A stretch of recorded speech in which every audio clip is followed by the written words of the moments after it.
Okay, so we're not done with that dark current. So there's one more step.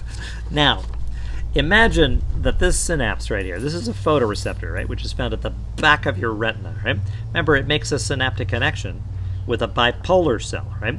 Then there are the horizontal cells that are, connecting the activity here with activity with neighboring photoreceptors and neighboring bipolar cells, right? And then the bipolar cell, continues up here and makes a synaptic connection with a ganglion cell, right?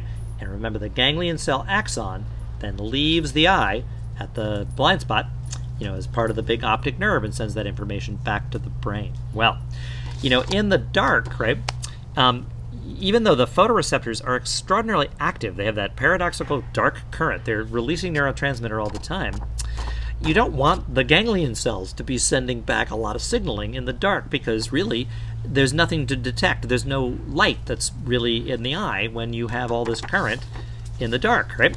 So it turns out that this neurotransmitter that's being released is going to inhibit the bipolar cell and make it less likely, to send information out of the eye, via the ganglion cell back to the brain, okay?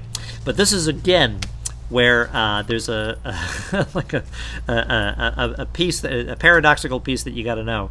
So the neurotransmitter that's released by this photoreceptor actually is one we've heard of before. We've talked about a great deal. It's called glutamate, right? And glutamate is, of course, our primary excitatory neurotransmitter in the brain. And that still holds true. At most synapses, glutamate is going to bind, to typically an ionotropic glutamate receptor, right? And it's going to open a channel that will let, let's say, sodium and in some cases calcium go through, but these are both positive ions that are going to enter the cell and depolarize it and excite the next cell, towards the threshold for an action potential, right? However, the photoreceptor at this particular synapse, the synapse with the bipolar cell, the receptor that the glutamate binds to doesn't open a sodium current or a calcium current. It opens a chloride current, right?